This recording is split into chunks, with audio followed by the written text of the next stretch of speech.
Good morning friends. मैं आज आपको एक इंटर का डेरिवेशन बताने जा रहा हूं जो कुछ इस प्रकार है। वैद्युत द्विध्रुव की अक्षीय स्थिति में वैद्युत क्षेत्र की तीव्रता। तो सबसे पहले हम इस डायग्राम को देखेंगे। इसमें क्या कह रहा है कि एक वैद्युत द्विध्रुव माना गया है ए और बी। तो आप क्या लिखेंगे, माना वैद्युत द्विध्रुव ए बी जिसके बीच का बिंदु क्या है, ओ है, और ओ से ए के बीच की दूरी एल है, और ओ से बीच की दूरी क्या है, ये भी एल है। तो एल और एल क्या हो जाएगी, ये 2L हो जाएगी। ठीक है। वैद्युत द्विध्रुव के ए वाले बिंदु को प्लस क्यू आवेश मानते हैं, वैद्युत द्विध्रुव के बी वाले बिंदु को माइनस क्यू आवेश मानते हैं। फिर क्या है, फिर आप देखेंगे कि ओ से बिंदु पी तक की दूरी ये आर है, और इसी बिंदु पी पर हमको वैद्युत क्षेत्र की तीव्रता ज्ञात करनी है। तो अगर हम ए से पी तक की दूरी हमको निकालनी होगी तो हम क्या करेंगे, इस आर से इस एल को काट देंगे तो आपकी ये दूरी आ जाएगी। यानी इतनी दूरी अगर आपकी निकालनी है तो क्या आ जाएगी, आर माइनस एल। इसी क्रम में अगर हम देखते हैं कि अगर हमको बिंदु बी से अगर पी के बीच की दूरी हमको निकालनी है तो क्या हो जाएगी, आपकी यहां से यहां तक की आर है और आपको ये पूरी चाहिए, तो इस एल को और जोड़ देते हैं तो क्या हो जाएगा, आर प्लस एल हो जाएगा। तो ये आपकी दूरी इस तरह से है। इस बिंदु पर आपको वैद्युत क्षेत्र की तीव्रता ज्ञात करनी है। आगे चलते हैं। फिर हम क्या लिखेंगे, आपको आवेश प्लस क्यू की बिंदु पी से दूरी, आवेश प्लस क्यू की बिंदु पी से दूरी, बिंदु पी से दूरी कितनी है, आर माइनस एल, तथा माइनस क्यू आवेश से पी तक की दूरी कितनी है, आर प्लस एल। ठीक है। फिर हम क्या करेंगे, प्लस क्यू आवेश के कारण बिंदु P पर वैद्युत क्षेत्र की तीव्रता, क्योंकि इसी पर तो हमको वैद्युत क्षेत्र की तीव्रता निकालनी है, तो प्लस क्यू आवेश से बिंदु P पर वैद्युत क्षेत्र की तीव्रता क्या हो जाएगी। वैद्युत क्षेत्र की तीव्रता का एक कॉमन सा सूत्र होता है कि E बराबर 1/4 पाई E0 के Q अपॉन आर स्क्वायर। लेकिन यहां पर जो दूरी है इससे यहां तक की वो क्या है, आर माइनस एल है, इसलिए हम आर स्क्वायर की जगह क्या रखेंगे, R minus L whole square है, इसलिए यहां पर होल स्क्वायर हम रख देंगे। और ये क्या हो जाएगा, एपी दिशा में क्यों, क्योंकि ए से पी ये दिशा एपी है, इसलिए यहां पर हम लिख देंगे एपी दिशा में। इसी तरह हम क्या करेंगे, माइनस क्यू आवेश से पी तक की दूरी, माइनस क्यू आवेश के कारण बिंदु पी पर वैद्युत क्षेत्र की तीव्रता अगर निकालेंगे तो हमारी क्या हो जाएगी, ईबी क्यों है, क्योंकि हम यहां से निकाल रहे हैं। यानी ईबी बराबर क्या हो जाएगा, 1/4 पाई E0 के Q upon R plus L का होल स्क्वायर। क्यों, क्योंकि ये दूरी हम ले रहे हैं तो ये दूरी लेंगे आर प्लस एल का होल स्क्वायर, और ये क्या हो जाएगी, पीबी दिशा में। क्यों, क्योंकि ये दिशा इस तरफ की है, ये इस तरफ है और ये इस तरफ की दिशा है, पी दिशा में। ठीक है। फिर हम क्या करेंगे, फिर हमने लिखा इधर परिणामी तीव्रता क्या होती है, जो बीच की होती है, ये जो बीच की होती है, तो ये क्या हो जाएगी, ई बराबर ए प्लस ईबी। लेकिन यहां पर हम परिणामी तीव्रता देखते हैं कि विपरीत दिशा में है। एपी किधर है, एपी इस दिशा में है, और आपकी पीबी क्या है, इस दिशा में है। एक इधर है और एक इधर है, तो आप क्या करेंगे, माइनस कर देंगे, ई बराबर ई ए माइनस ईबी, क्योंकि दिशाएं आपकी विपरीत हैं। फिर क्या कह रहा है, आप ई आप यहां पर ई का मान रख देंगे, वैद्युत क्षेत्र की तीव्रता है। आप ई ए की जगह क्या रखेंगे, ये जो ये आपका मान था 1/4 पाई E0 के Q upon are minus L का होल स्क्वायर, यहां पर रख देंगे हम ई ए की जगह 1/4 पाई E0 के Q upon are minus L का whole square, minus minus EB क्या है, ईबी आपका ये रहा 1/4 पाई E0 के Q upon R plus L का होल स्क्वायर, ये पीबी दिशा में है। ठीक है। फिर क्या करेंगे, ये हमने यहां पर मान रख दिया और ये हमने यहां पर इसकी जगह पे मान रख दिया।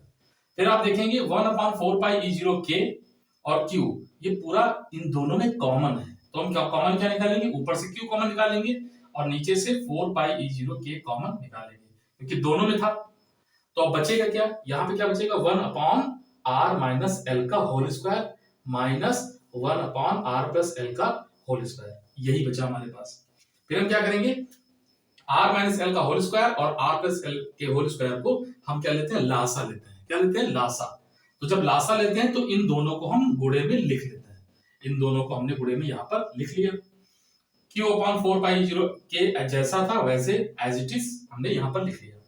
फिर हम क्या करेंगे, r प्लस एल का होल स्क्वायर का इधर मल्टीप्लाई करेंगे और r माइनस एल का होल स्क्वायर का इधर मल्टीप्लाई करेंगे, तो इसका इधर मल्टीप्लाई, इसका इधर मल्टीप्लाई, तो r प्लस एल का होल स्क्वायर का 1 से होगा तो वही आ जाएगा, r माइनस एल का 1 से होगा तो वही यहाँ पर आ जाएगा।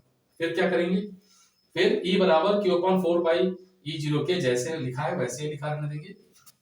r प्लस एल का होल स्क्वायर है, यहाँ पर हम a प्लस बी के होल स्क्वायर का सूत्र लगा देते हैं। तो a प्लस बी के होल स्क्वायर का सूत्र क्या होता है, a square plus B square plus 2ab means r square plus L square plus 2rl, minus लगा दिया, r माइनस एल का होल स्क्वायर है तो यहाँ पर क्या करेंगे, a माइनस बी का whole square, a square plus B square minus 2ab होता है, इसी तरह r square plus L square minus 2rl, minus बाहर लगा है इसलिए माइनस को बाहर लगे रहने देते हैं। आगे क्या करते हैं, e बराबर q अपॉन 4 पाई e0 के जैसा लिखा है वैसा लिखा रहने देंगे। फिर r square plus L square plus 2rl है, जैसा लिखा है वैसा लिखा रहने देंगे। माइनस है तो ब्रैकेट के अंदर के जितने भी निशान है वो चेंज हो जाएंगे, अगर प्लस है तो माइनस, प्लस है तो माइनस, माइनस है तो प्लस, ठीक है। फिर हम क्या करेंगे, देखते हैं नीचे। अब देखिए यहाँ पर जो आपका बटे में है, हर में r माइनस एल का होल स्क्वायर और r प्लस एल का होल स्क्वायर, तो यहाँ पर एक सूत्र बन जाएगा। आपने एक सूत्र देखा होगा, पढ़ा होगा, a माइनस बी और a प्लस बी अगर गुणे में होता तो क्या हो जाता है सूत्र, a square minus B square. तो यहाँ पर a माइनस बी और a प्लस बी के रूप में दिखाई पड़ रहा है, तो यहाँ पर लिख देंगे a square minus B square यानी r square minus L square, whole square दोनों का इसलिए हमने होल स्क्वायर यहाँ पर लिख दिया, ठीक है।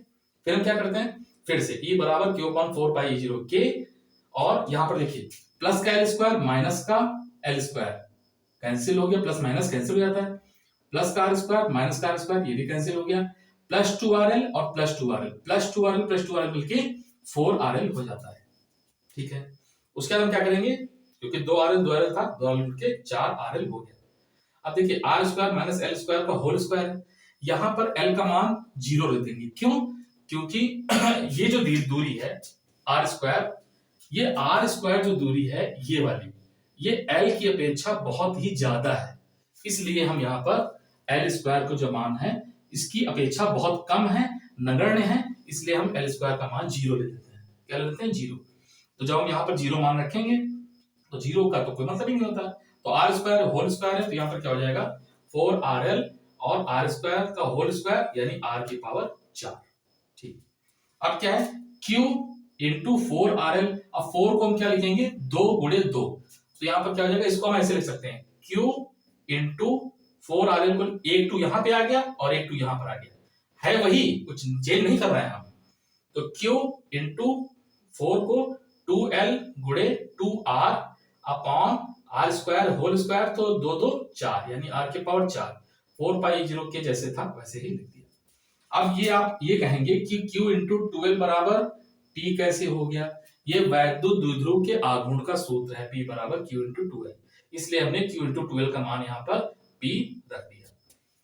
फिर क्या हो जाएगा, e बराबर q इंटू 12 की जगह p रख दिया क्योंकि वैद्युत द्विध्रुव का आघूर्ण है, p अपॉन 4 पाई e0, अब k क्या था, k यहाँ पर निर्वात था इसलिए k का मान यहाँ पर हम 1 रख देते हैं, तो हमने k का मान 1 रख दिया, p अपॉन 4 पाई e0, अब 2r है और यहाँ पर r की पावर 4 है, तो r यहाँ पर 1 था और यहाँ पर 4 थे, तो यहाँ पर क्या करेंगे हम 4 से एक r को जो हम काटेंगे तो यहाँ पर क्या आ जाएगा 3r बचेंगे, यहाँ पर कितने r बचेंगे 3r, क्योंकि एक r ऊपर से कट गया तो r की पावर 4 था तो यहाँ पर r की पावर 3 हो जाएगा।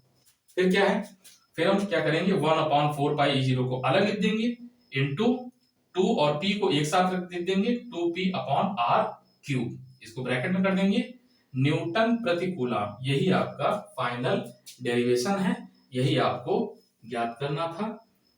इस तरह से आप वीडियो को रोक के आराम से देख सकते हैं, यही आपको प्रूफ करना था। Thank you and good bye.